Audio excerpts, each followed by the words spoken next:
Hi there everybody, it's Verity here from inkybutterfly.com. Thank you so much for joining me again today for another card making video. Today this one supports our Project Share Project blog hop. It's the first Saturday of the month, so we're all working with a sketch today, which Heather, our lovely Heather, suggested that we use. It's really fun. At first it kind of freaked me out a little bit, but I've actually really enjoyed working with it. I'm so pleased with the sample cards that I've made. So here to share what I've made with you today. There will be links in the description to my blog, and then from there you can see what everybody else has made for this sketch challenge. Okay, so I'm going to be using the Gallery Blooms. Now, is this sweet called Gallery Blooms? It might not be called Gallery Blooms sweet because that's called that, but it's a sweet in the catalogue that includes Gallery Blooms. I find that really hard to say. Which has these beautiful florals with coordinating dies, which includes this super duper frame as well. So I've posted recently using this as a shaker, which is cool. The other set is called Beautiful Motifs, and that's where the sentiment has come from. So I've chosen this one. Could have used a couple of different ones with this design. You could also substitute it for something from probably Tags of Thanks, or maybe The Missing You from Simply Said, something like that. Do you want something sort of small to fit inside the die from this set? This is called Textured Notes. Absolutely love these dies. There is a stamp set that goes with it, which has like leaves and things on it. Okay, but the thank you might have fitted there actually. Let's see. Yeah, thank you from that set probably would fit in there as well. So you've got a few options in terms of the sentiment if you don't want to use that one. But I love these, and every single one's got a different embossing texture on it, which is really cool. Really nice set. I'd sort of forgotten about it. In fact, I might leave that in the drawer in my ones that will just sort of stand out to me. Most of my dies are stored next to my stamp sets on the shelves, just to remind me that they have dies that go with them, but obviously they don't cut out the images, so they're a lot more versatile. Anyway, right, I digress slightly. This is the card we're going to make in different colours, of course, because that's what I do. I went all sort of vintagey for this one, so I've done a crumb cake card base, and I've used the two-tone cardstock on the top, which I've embossed. And I don't know whether the light's too bright. Maybe if I tilt it that way, maybe you can see that I've sanded that a little bit to bring out some of the white. Quite cool. And then for these little horizontal panels, I've used the skinny die in that set. There's a skinny die in that same rectangle set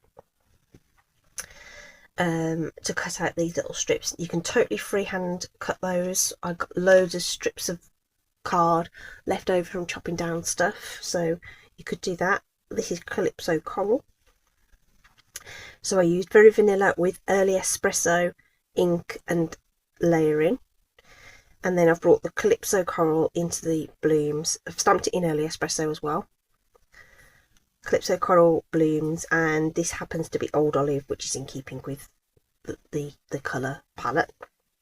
And then these embellishments are in that Gallery Suite, okay, as well, along with some funky papers. Okay, so that's what we're doing.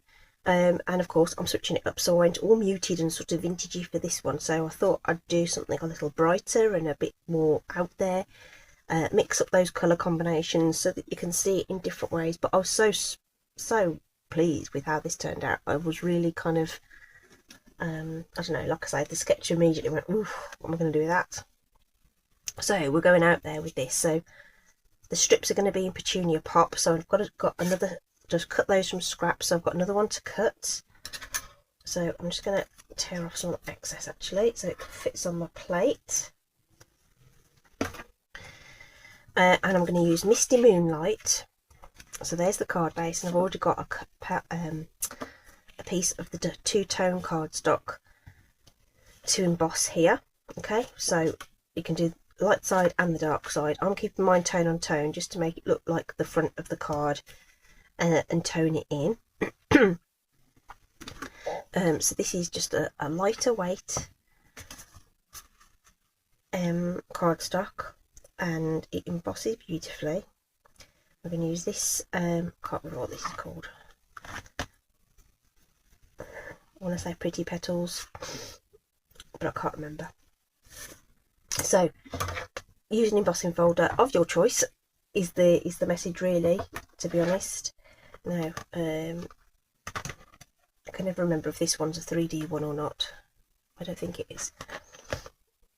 So let's just try it with that anyway though, because sometimes, let's just see. Yeah, that won't go through. You'll know because it just slides through. So that's not the right sandwich. It must be the regular die cutting sandwich. So we'll take out the number 2, which is the die cut plate, and we're going to use this. We're going to do a base platform, cutting plate, cardstock, another cutting plate on top, and we'll run that through without the card stuck to the bottom.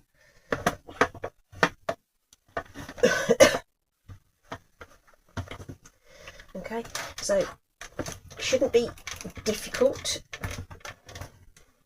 to roll it through, but you should be able to feel it, if you know what I mean.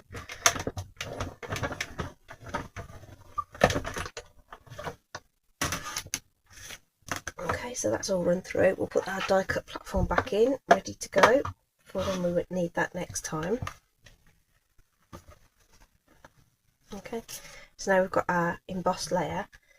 So I do find with this cardstock, sometimes the deeper impressions, you already get a bit of that white showing through, but you can use one of these sort of sanding blocks. I'm just going to protect my surface with a bit of scrap.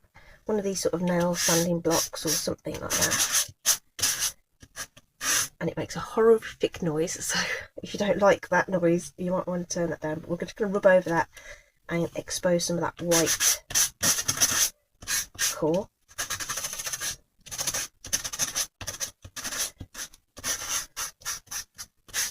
And obviously the more you do it, the more white that will show. So you can get that real, you can be quite rough with that and get a lot of that white showing through, and then you can ink over it if you want to, and do some other techniques.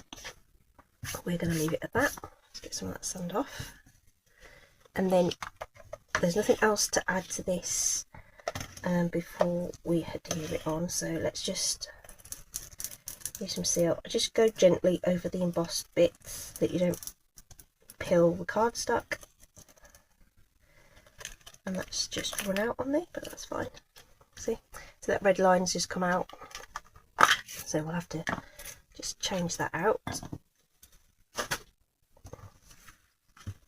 But there's enough on there for me to get this one down, so let's just get this down and we'll grab a refill for that. So just lining it up in the bottom like I would any other cardstock layer. Only this time the edges will blend in.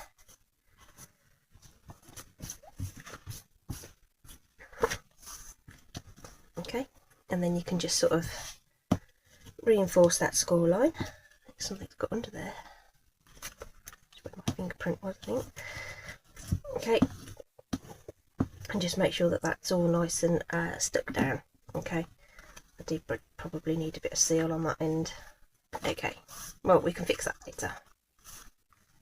Okay, so that's our card base done for now, so we'll just put that to one side just for a second and then just grab a refill. Let's just pop that open.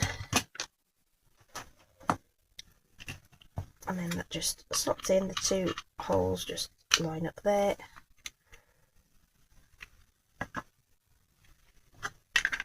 And we will just pop that together. And you might just need to just run it on, just get it started. You'll be able to see it in the light. You just roll it on. There it is. So just roll it until you can see the adhesive appear, and you're good to go. So I've already die cut that little panel there, and I've got a scrap of Night of Navy to layer it up with. So we'll do that, and we need some scrap to stamp our bloom on. So I'm just going to have a rummage through my little scraps of basic white. I do find that maybe that won't be big enough. Oh, that might work. Do find that yep, Stampin' Blends bleed a little bit on the two-tone card, not two-tone because it's white, but white willow, or willow white, basic white, willow white.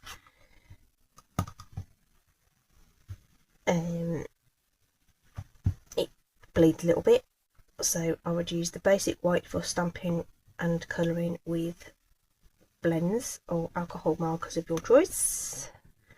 And I'm using the navy ink to stamp with, just because why would you introduce anything else?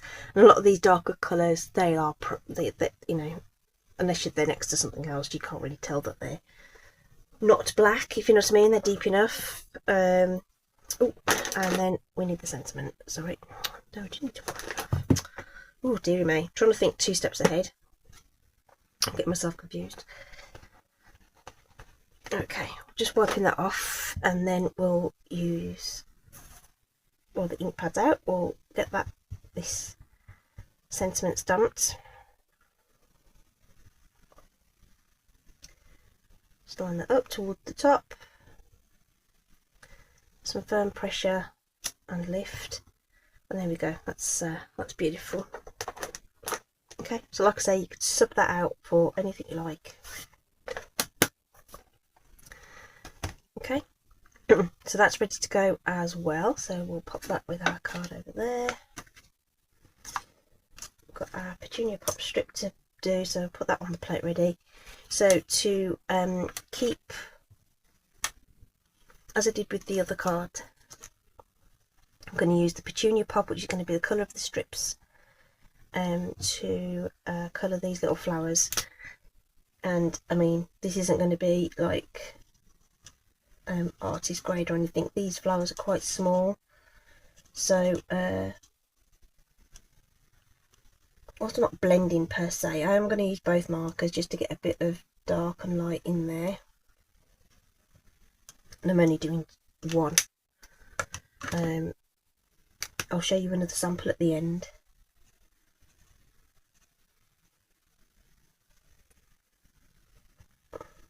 As well, using a different combo. But pictures of everything will be on the blog, along with links to everybody else's, so do have a look at what everybody else has done. Okay, once that dries back, that'll be really cute.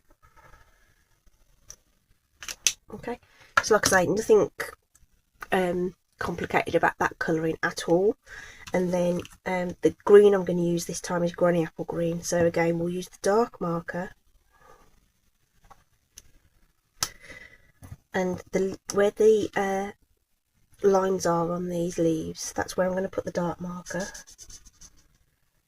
on this side of that leaf, this side of that leaf. Right. So nothing like fancy, okay? And then we'll fill it in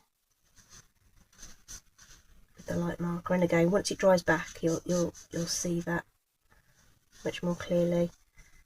And the nature of it is that if you're not that great at colouring and everything, or you don't like it, this is super simple, quite forgiving. Okay, so there's a coordinating die for this. So we'll get that cut. So I like to make sure the stem there is lined up, and then the tip of that leaf and the tip of the flower. So if you've got sort of 3 reference points lined up, should be good. Bit of low tack tape. So I'm going to die cut this along with that additional petunia pop strip that we're going to put across the middle there. And then all we've got to do is put everything together. Oh, I'm going to put that long strip at an angle though, because then you don't have to crank as many times. There we go. So let's get those through. So just in case you're wondering what I was whittering about off the camera there, what I did was, instead of rolling everything through like that, okay, which means I have to roll the plate all the way through to there, and I always do it back again because it's just easier for me to reach. If you do it sort of this, not I wouldn't recommend doing it flat, because the roller will have a harder time getting over it, but if you put them at an angle, you know, to go that way, you know, you've saved a couple of, you know, and that might not seem significant to some people, but for others it will, because they don't want to be, if they've got dexterity problems or whatever, don't want to be doing too much of that. Okay, I think the die shifted a little bit on there, but I'm not going to worry about it. Okay, so nice simple assembly now. So we're going to need oh, actually I'm going to layer this first, so I'll show you my tip for layering this. So this is just an offcut of Knighted Navy. So we'll use our Stampin' Seal because it's a new one. Just go gently with it the first couple of times that you use it, and then once it's running, if you like, it works like a dream every time. So we'll line this up like we would normally on if it was a card or whatever, and then to cut this down, I'm going to line it up with the cutting track. So when you've got your trimmer in front of you, you'll know, if you slide it in, you can see through that cutting track. It's quite hard to see on camera. Even if I zoom in, I don't know whether you'll be able to see it. Oh no, wrong way. Oops. So there, I can see the cardstock through the cutting track. So I'm going to slide it to the left so that it's level with the left hand side of that cutting track. So I don't know whether that's clear on here because of all the stuff is transparent, so it's hard to visualize. And then cut it, you'll get a nice border. So we'll do that again.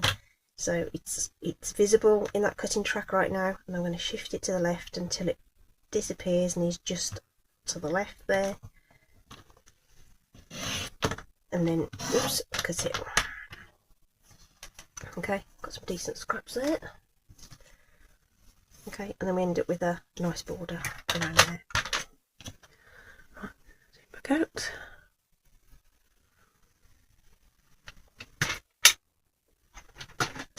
Okay, so dimensionals, so we'll want these top and bottom, and I want a couple on the back of the flower, and then these strips I'm just going to use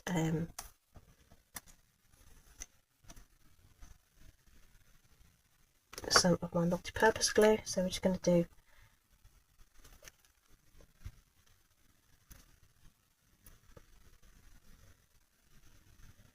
a little bit along those.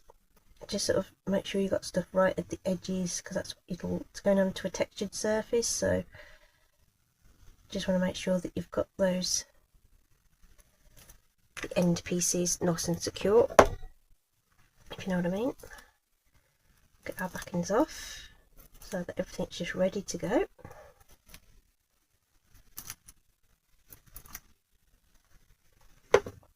Okay, so our strips then, kind of wherever wherever you think is going to look good, is where we're going to put those. So I'm going to line it up with my layer and just pop those across and have faith that they'll all be mostly straight. Now I'm putting mine about 1/8 of an inch apart, I don't know, whatever. Again, you know, you could probably mix that up a bit. You could spread it out depending on what other combinations of products that you're using. You might not be using the die that I'm using for the rectangle in the centre, so make it work with what you've got. Okay, don't forget sketches are just launching pads for ideas, so you don't necessarily have to do them. That bumpy bit's annoying me, so one way that I can think of that we can try and resolve that is with a glue dot.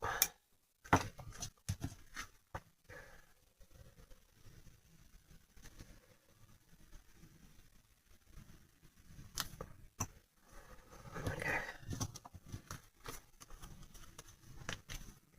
that's better.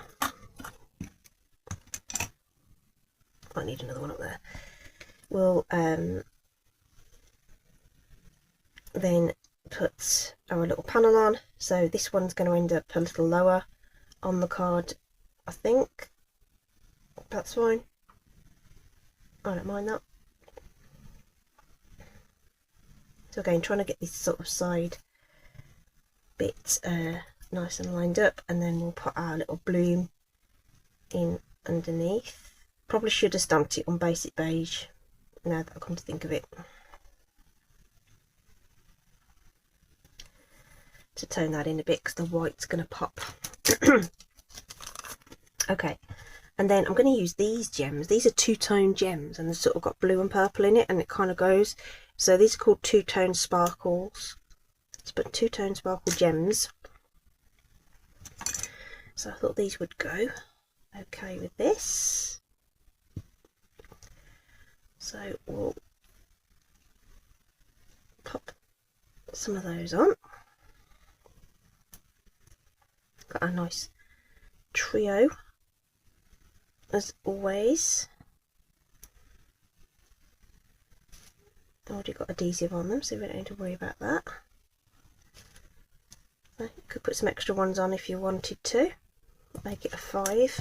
I'm just going to stick with the 3 just as a little cute sparkly accent there. And that's my card today, using Misty Moonlight, Petunia Pop, Night of Navy with a bit of basic beige. The original used Crumb Cake, Calypso Coral and Early Espresso. Okay, and I was having so much fun. I tried out a different combination, a different folder. So I did a grey one. This is Smoky Slate with Blackberry Bliss and basic grey in the layering. I used Mossy Meadow for the colouring on this one, Old Olive for the colouring on this one. Okay, and these have got the those Smoky Slate pearls on it, and the damask folder. Okay, so there we go. That's my offering today for this sketch challenge. As I say, do pop over to the blog, link in the description, to see what everybody else has made with this. I've had real fun with it, as you can see. Really enjoyed it, and really super pleased with how these cards have turned out today. Love to see if you give it a go as well. But that's it from me for today. Do stay safe, take care, and I will see you again soon. Ta-ta!